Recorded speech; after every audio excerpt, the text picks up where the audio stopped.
Chers compatriotes, vaillants peuple combattant du Burkina Faso. Ce jour donc marquant la fin de l'année 2022 et le début de l'année 2023 dans les heures qui suivent, nous nous retrouvons ici pour passer un message aux fils et filles combattants du Burkina Faso. Le lieu précis parmi ces combattants est solennel parce que ailleurs, pendant que les esprits sont à la fête, dans la tête de ces combattants, l'esprit est à la guerre. Et comme vous le savez, cette guerre qui est en train de commencer, depuis un certain temps, une opération a été menée pour pouvoir libérer ici même le chef-lieu d'une province. C'est le lieu donc pour moi de venir saluer la bravoure de ces hommes qui ont mené ces opérations afin de reconquérir cette ville. La reconquête est bien certes, mais la consolidation est celle qui va commencer maintenant. Donc c'était le lieu pour moi de venir les saluer et à travers eux, saluer donc tous ces combattants qui sont engagés sur tout le territoire burkinabé.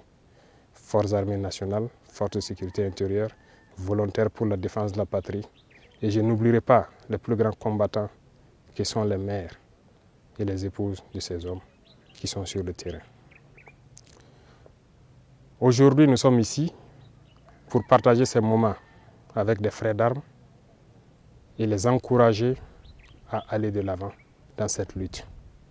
Les encourager, ça stipule qu'ils doivent chercher en eux du courage pour pouvoir continuer. Et où chercher ce courage? Je dirais donc à tous les combattants de ce pays que le courage, ils l'auront là où ils sont implantés. Partout, tous les villages où ils passeront, ils peuvent regarder dans les yeux de ces enfants qui les bénissent. Ces bénédictions sont pour eux une source intarissable de courage qu'ils doivent chercher pour pouvoir continuer la lutte. Parce que ces populations, leur seul espoir de vie, ce sont ces combattants. Et donc c'est pour moi le lieu de les dire, de ne jamais baisser le bras. Jamais baisser les bras, il faut protéger ces populations, il faut les défendre. Lorsque dans la journée, ils se battent pour chercher leur pain quotidien, que nous soyons dans les brousses pour les permettre de le chercher en toute sécurité. Lorsque la nuit, ils seront endormis, que nous soyons encore dans ces brousses pour les permettre de dormir tranquillement. C'est notre mission. C'est la mission du combattant. Mission noble. Et c'est là la gloire. C'est ça l'honneur. C'est ce que je demande donc à ces braves combattants partout au Burkina Faso de redoubler d'efforts, de voir l'espoir de vie qui suscite la population en les voyant. C'est ce qui doit les permettre de se réarmer de courage et de continuer cette lutte. La réorganisation de l'armée a commencé depuis quelque temps. Et nous sommes dans une phase de changement de tactique. Je dirais de tactique, pas de stratégie pour l'instant. La tactique d'abord doit changer sur le terrain. Et la stratégie, le changement global de l'organisation de l'armée, nous parlerons de changements stratégiques dans les jours à venir. Mais déjà dans la mentalité des combattants, la tactique a déjà changé. En témoin ça, et là les victoires sur le terrain. Et ça les donne donc du moral, ça leur prouve qu'ils sont au-dessus, ils sont capables. Et voilà pourquoi je tenais à venir le leur dire en face et les amener à comprendre cet état de fait et à redoubler encore plus d'efforts. L'équipement et la logistique militaire qui peinaient, nous avons donc depuis un certain temps commencé un processus d'équipement.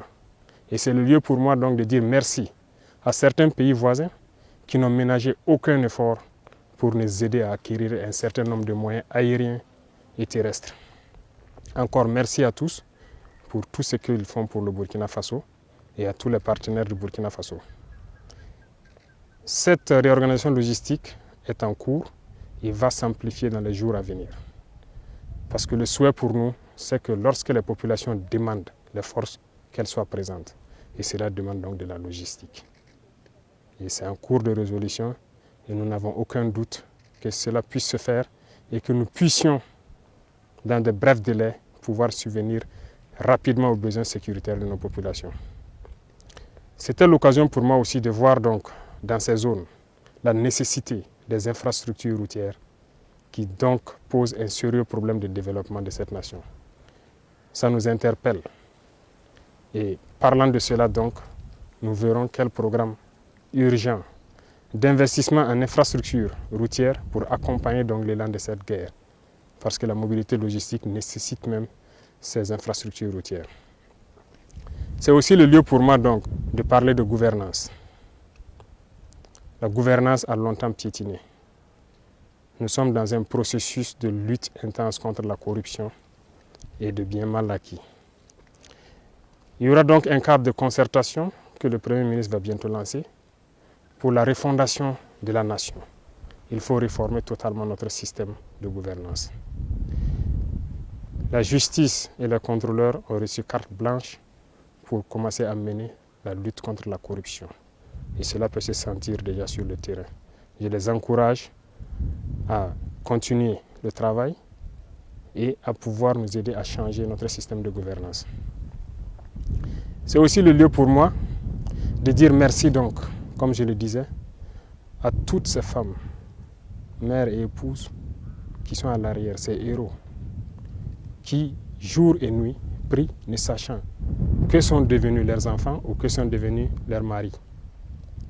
Souvent par manque de communication, mais elles peinent. Elles peinent à avoir des informations, mais elles supportent. C'est le lieu pour moi de leur dire merci, de continuer à tenir bon, parce que c'est ce qui nous galvanise aussi sur le terrain. Quand nous savons qu'elles tiennent bon, ça galvanise les soldats. Merci encore et que leur prière continue d'accompagner tous ces combattants. Je ne saurais donc terminer mes propos sans dire que dans cette lutte, qu'il se soit du côté de l'administration ou dans le volet militaire, nous avons opté pour une modernisation, une digitalisation donc des institutions, ce qui va nous permettre de lutter beaucoup contre la corruption et de pouvoir donc dématérialiser beaucoup d'aspects dans nos vies.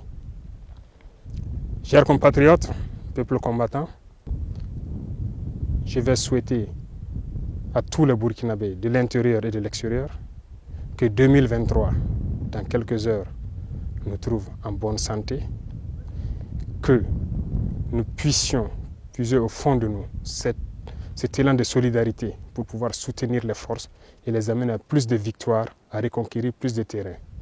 Nous allons prier Dieu pour avoir plus de succès et pouvoir réinstaller nos populations là où il le faut et consolider ce qu'il faut. Nous sommes reconnaissants à tous ceux qui ont déjà posé des actes salutaires pour soutenir ces forces de défense et de sécurité.